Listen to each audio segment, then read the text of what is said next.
have the facts straight on HIV/AIDS. Testing and condom use goes hand in hand. She tested positive for HIV. I'm protecting my wicket. Get involved, be responsible. That's why I use protection. Please use a condom. Because I think you have a choice. It all comes down to your moral values. Once you abstain, you have absolutely nothing to worry about.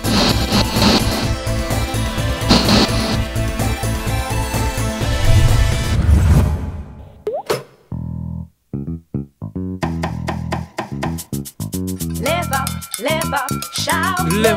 Live up, shout. Live up, love, protect, respect yourself. A phrase known by many across the Caribbean, and a constant reminder that in spite of our numerous accomplishments such as high levels of development, easy access to primary and secondary education, and good health care, our greatest challenge in the region remains the fight against AIDS.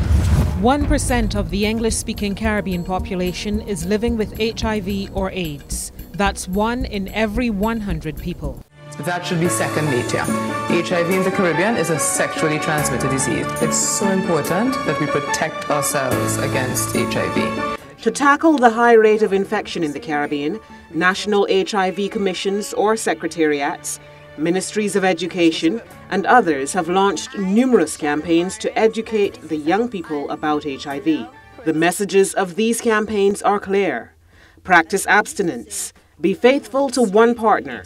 Use a condom each and every time you have sex. I love my guy, so we use protection. And know your HIV status.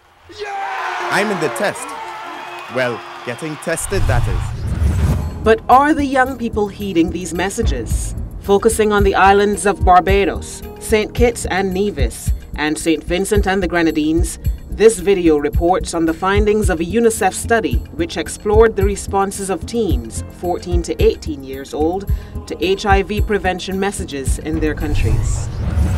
Our survey showed teens are listening to the campaigns and that schools, followed by media campaigns, were the main source of information on HIV. The campaigns also appear to be having some positive effect. 43.2% of respondents indicated that they had changed their sexual habits because of information gained from the HIV/AIDS awareness campaigns or programs. As far as abstinence is concerned, the majority of teens, 64.3%, reported never having had sex. I think abstinence is the best way to look at things because once you abstain, you have absolutely nothing to worry about. No baby, no STD, nothing. For those teens who chose to ignore the message of abstinence and engage in sex, our findings revealed that this was mainly due to peer pressure, especially in the case of the boys. Teens give in to peer pressure for having sex because all of their friends are doing it, and even their boyfriend or girlfriend are forcing them to have sex. Most girls are usually very insecure because of how they're looked at. You know, if you're big, boys say you're fat. If you're skinny, you're bony. And it's like, as long as they get attention from one person, they will give the person everything they have. But while the study found that teens are listening, for example, in 1990, 2 in every 3 teens were not using condoms, while today, our study revealed that 1 in every 3 teens is using a condom, there is still need for concern, as the survey showed that 1 in every 10 sexually active students reported never using a condom at all during intercourse.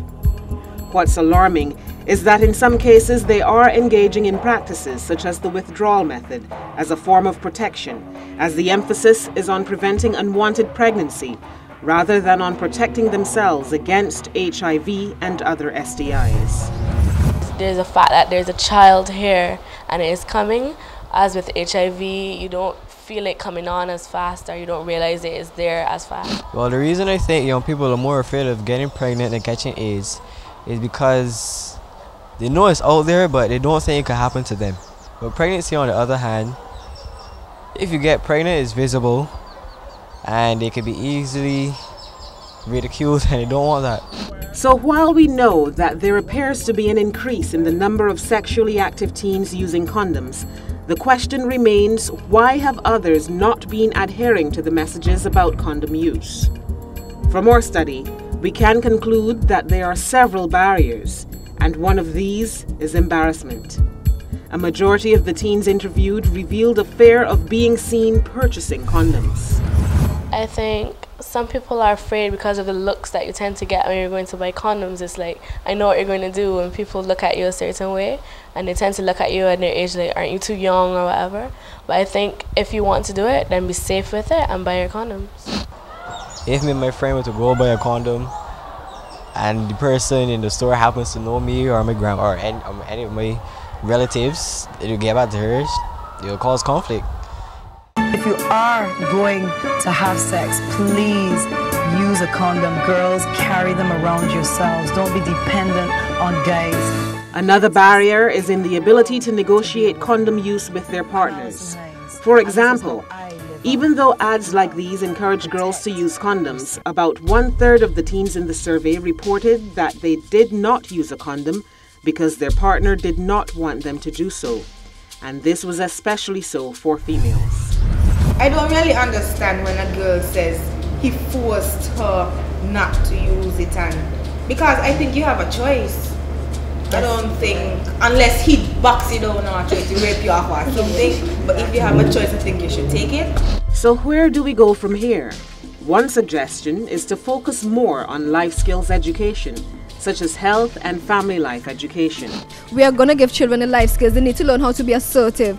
They need to learn refusal skills. One of the things that came out in our discussion was self-esteem building, because as you quite rightly said, a lot of the times it's because they don't have that self-esteem. They need to feel valued.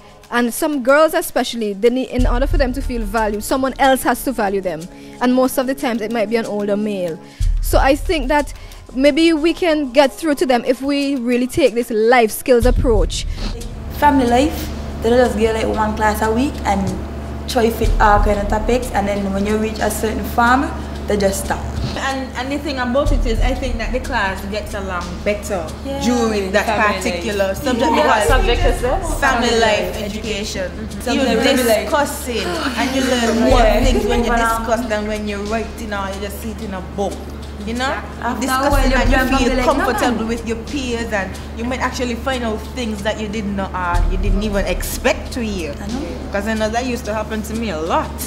Sharing their views on current HIV/AIDS campaigns and messages, the majority of respondents, both in the focus groups and those participating in the questionnaires, said the campaigns do not relate to young people.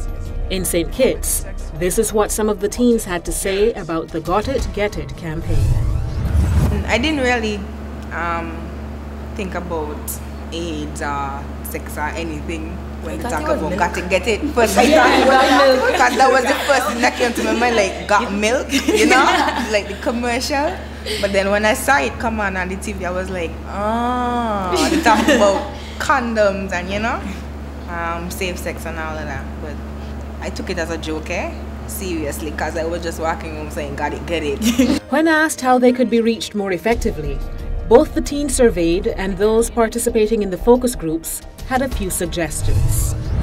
Not just putting up a poster saying don't have unprotected sex. That is not going to get to the children. The children need to hear about the dangers and the risks that they're taking, and things like this when you go and discuss, because youth, they don't want you to just come and give them a long lecture because you're going to lose their attention. You need to interact with them and have a discussion so that you could get their views. The adults should study us.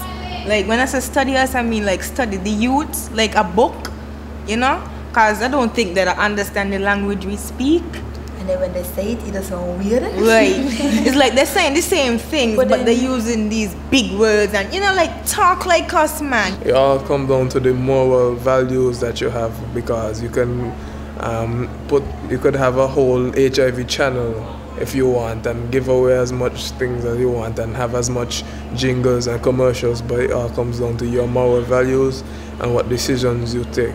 And consensus on what would be most effective was clear. The majority of teens, again, both those surveyed and those in the focus groups, agreed that having teens who are HIV positive appear in the ad campaigns or making appearances to speak to them at their schools would be more likely to hit home.